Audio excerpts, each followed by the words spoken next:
घाटातून जाण्याच्या सूचना देखील देण्यात आल्या। आंदोलकांचा मात्र जुन्या घाटातून जाण्यास विरोध आहे, तर सायन पनवेल महामार्गावर अवजड वाहनांना बंदी करण्यात आली आहे। नवी मुंबईमध्ये 2.5 ते 3 तास पोलिसांचा बंदोबस्त असणार आहे आणि कायदा सुव्यवस्थेच्या पार्श्वभूमीवर नवी मुंबई पोलीस आता अलर्ट मोडवर आहे। तर ही दृश्य आपण पाहतो आहोत। मुंबई पुणे मार्गावरील जुन्या घाटातून जाण्यास आंदोलकांनी विरोध केलेला आहे, तर सायन पनवेल महामार्गावर अवजड वाहनांना बंदी घालण्यात आली आहे। तर मुंबईमध्ये 6 फेब्रुवारीपर्यंत जमावबंदीचे आदेश लागू करण्यात आलेत। प्रजासत्ताक दिनाच्या पार्श्वभूमीवर हे आदेश देण्यात आलेले आहेत। खबरदारीचा उपाय म्हणून मुंबई पोलिसांकडून जमावबंदीचे आदेश जारी करण्यात आले।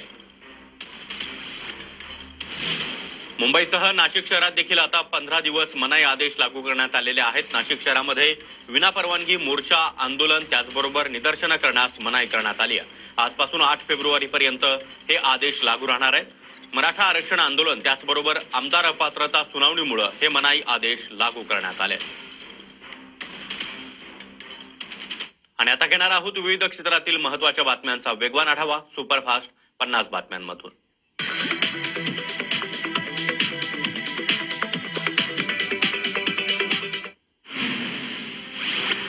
महाविकास आघाडीची आज मुंबईत महत्त्वाची बैठक। वंचित बहुजन आघाडीला देखील बैठकीचं निमंत्रण। लोकसभेच्या जागांबाबत आज अंतिम निर्णय होणार, संजय राऊतांची माहिती। उपमुख्यमंत्री अजित पवार आज आणि उद्या अमोल कोल्हे यांच्या शिरूर मतदारसंघात। आज जुन्नरमध्ये शेतकरी मेळावा, तर उद्या दादांच्या उपस्थितीमध्ये खेडमध्ये विविध कार्यक्रमांचं आयोजन।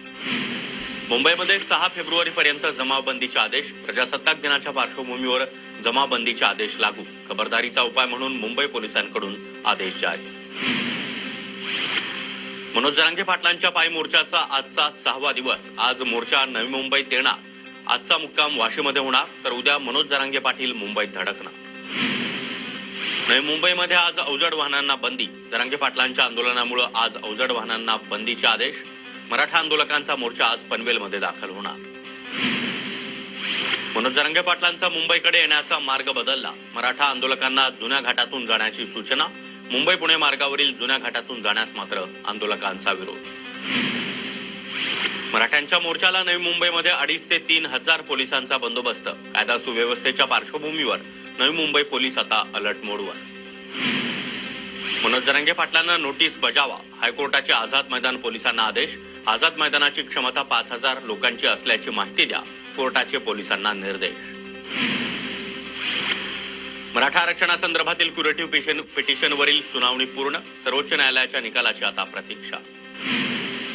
अहमदनगरमध्ये मराठा सर्वेक्षणासाठी नेमलेले काही कर्मचारी अवघे पहिली पास। मला काही येत नाही म्हणत कर्मचाऱ्याचा व्हिडिओ व्हायरल। मराठा सर्वेक्षणासाठी प्रशासनाच्या कार्यप्रणालीवर प्रश्नचिन्ह। ठाकरे गटाच्या नेत्या किशोरी पेडणेकर यांची आज 11 वाजता ईडी चौकशी। बॉडीबॅग घोटाळा प्रकरणी चौकशी होणार। बारामती अॅग्रो कारखाना प्रकरणी आमदार रोहित पवारांची 11 तास चौकशी। चौकशीनंतर फटाके फोडत कार्यकर्त्यांकडून जोरदार घोषणाबाजी। 1 तारखेला पुन्हा एकदा चौकशीला बोलावलं, मात्र वाकणार नाही। महाराष्ट्राच्या हितासाठी लढाई सुरूच राहणार। ईडी चौकशीनंतर रोहित पवार यांची प्रतिक्रिया। खिचडी घोटाळा प्रकरणी संजय राऊतांचे भाऊ संदीप राऊतांना ईडीची नोटीस। पुढच्या आठवड्यामध्ये चौकशीसाठी हजर राहण्याचं समन्स। ईडीचे मुंबई, दिल्ली, लखनौ आणि अहमदाबादमध्ये 13 ठिकाणी छापे। अली असगर शिराजी ड्रग्ज प्रकरणामध्ये ईडीची छापेमारी। ईडीकडून 2,17,00,000 रुपयांच्या बँकेतील ठेवी आणि रोख रक्कम जप्त। राष्ट्रवादी आमदार अपात्रता प्रकरणी शरद पवार गटाच्या अमोल कोल्हे आणि जयंत पाटलांची उलट तपासणी। 2 जुलैच्या प्रतिज्ञापत्रावर सही केली, मात्र त्याचा वेगळाच वापर केल्याचा सुनावणी दरम्यान कोल्हेंचा दावा। मुख्यमंत्री एकनाथ शिंदेंनी दरेगावात भरवला जनता दरबार। नागरिकांच्या समस्या जाणून घेतल्या। जनता दरबारात मोठी गर्दी। पंतप्रधान नरेंद्र मोदी आज नवमतदारांसोबत संवाद साधणार। देशातील सुमारे 50 लाख नवमतदारांसोबत संवाद साधण्यासाठी नमो नवमतदाता संमेलनाचं आयोजन। फी भरली नाही म्हणून 10वी-12वीची हॉल तिकीट अडवू नका। बालहक्क संरक्षण आयोगाची शिक्षण आयुक्तांना सूचना। शाळा सोडल्याचा दाखला किंवा इतर कागदपत्र देण्यास नकार देणाऱ्या खासगी शाळांना आवरा। बालहक्क संरक्षण आयोगानं बजावलं। लोकसभा निवडणुकीच्या पार्श्वभूमीवर काँग्रेस पक्षातर्फे नंदुरबार जिल्ह्यामध्ये मोर्चे बांधणीला आता सुरुवात। काँग्रेसमध्ये इच्छुक उमेदवारांची मोठी गर्दी। नाशिकमध्ये मराठा आरक्षण सर्व्हे ॲपमध्ये असंख्य अडचणी. एका कुटुंबाची माहिती भरण्यासाठी लागतोय अर्धा तास. निर्धारित वेळेमध्ये सर्व्हे पूर्ण होणं अशक्य असल्याची कर्मचाऱ्यांची माहिती. मुंबईमध्ये मनोज जरांगे पाटलांच्या आंदोलनामध्ये अकोला जिल्ह्यातील मराठा बांधवांनी सहभागी व्हावं. गरजवंत सकल मराठा समाजाकडून पत्रकार परिषदेतून समाजाला आवाहन. तर आज मराठा समाज मुंबईकडे निघणार. नागपूरच्या नरखेड तालुक्यातील सावरगावमध्ये स्वतंत्र विदर्भाच्या मागणीसाठी आंदोलन. विदर्भ राज्य आंदोलन समितीचं रास्ता रोको. अमरावतीच्या तिवसा तहसीलवर प्रहारचं नतमस्तक आंदोलन. तिवसा तालुका अवकाळीग्रस्त यादीमध्ये समाविष्ट करण्याची प्रहारची मागणी. तहसीलदारांविरोधात आंदोलकांची जोरदार घोषणाबाजी. जळगावच्या मोयखेडा दीर ग्रामस्थांचा जामनेर ते जळगाव जिल्हाधिकारी कार्यालयापर्यंत पायी मोर्चा. तरुणाच्या हत्या प्रकरणी दोषींवर कारवाईच्या मागणीसाठी रात्री ग्रामस्थांचं ठिय्या आंदोलन. राज्यामध्ये बुधवारी कोरोनाचे 59 नवे रुग्ण आढळले. तर सक्रिय रुग्णांची संख्या आता 377 वर पोहोचली. दरम्यान 81 रुग्णांना डिस्चार्ज मिळाला. वरळी स्मशानभूमीमध्ये अज्ञात व्यक्तीनं अनेक गोण्या भरून स्टॅम्प पेपर जाळले. स्टॅम्प पेपर जाळत असल्याच्या बातमीनंतर वरळी स्मशानभूमीमध्ये गर्दी जमल्यानंतर स्टॅम्प पेपर जाळणारा व्यक्ती घटनास्थळावरून फरार. दहशतवादी संघटनांना टेरर फंडिंग करण्याच्या आरोपाखाली एकाला अटक. नाशिकच्या तिडके कॉलनी परिसरातून हुझैफ अब्दुल अजीज शेख याला अटक.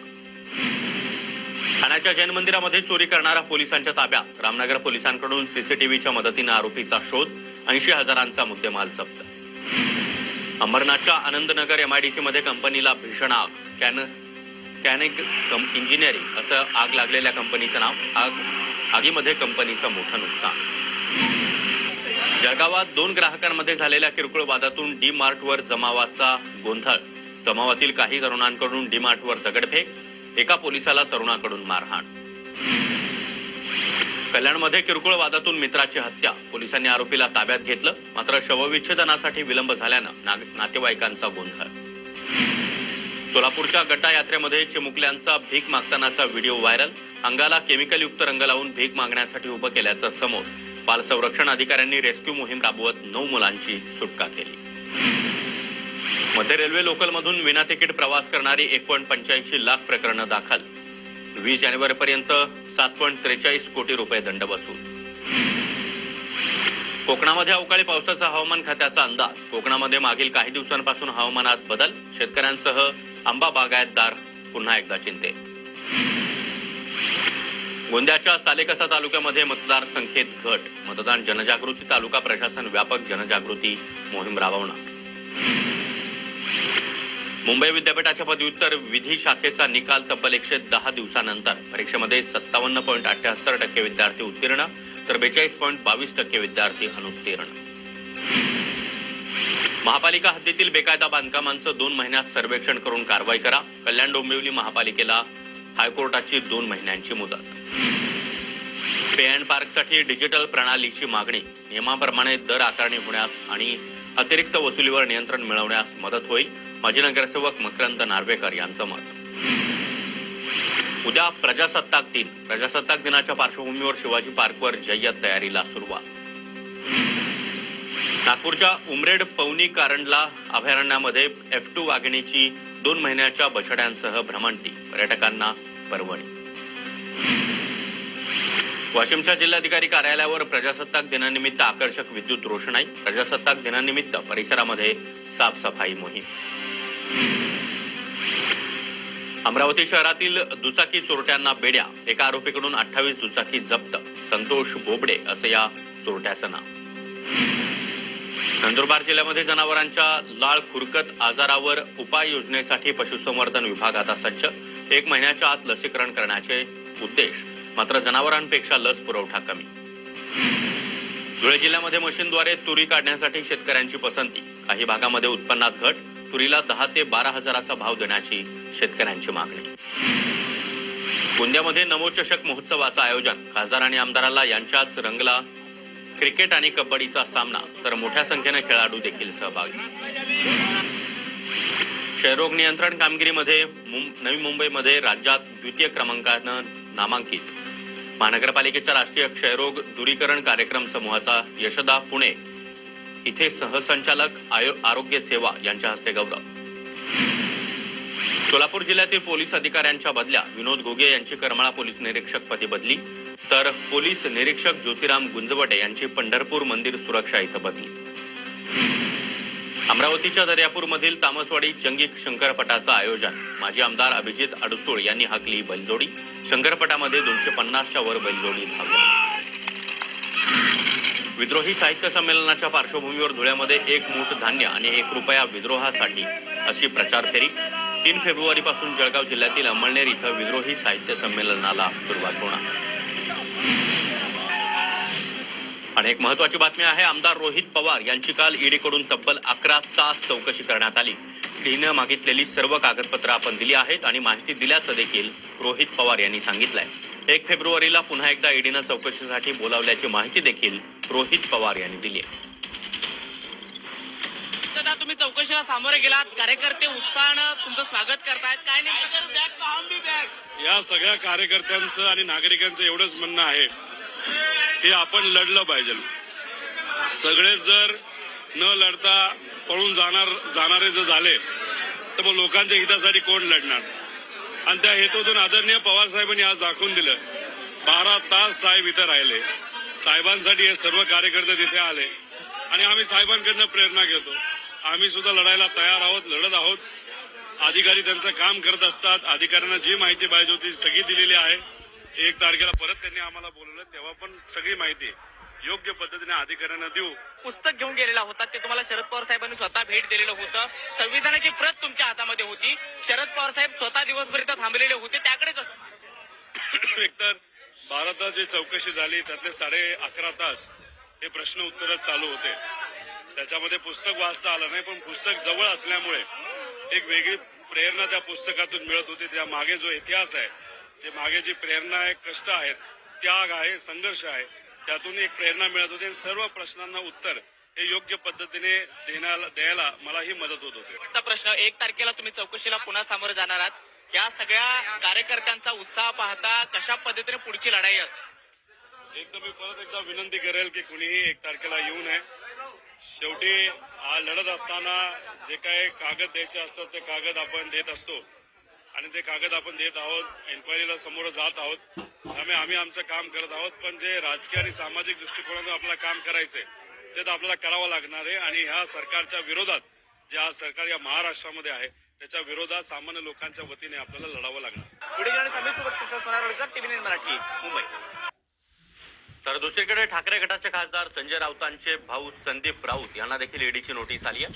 खिचडी घोटाळ्यामध्ये संदीप राऊतांना ईडीनं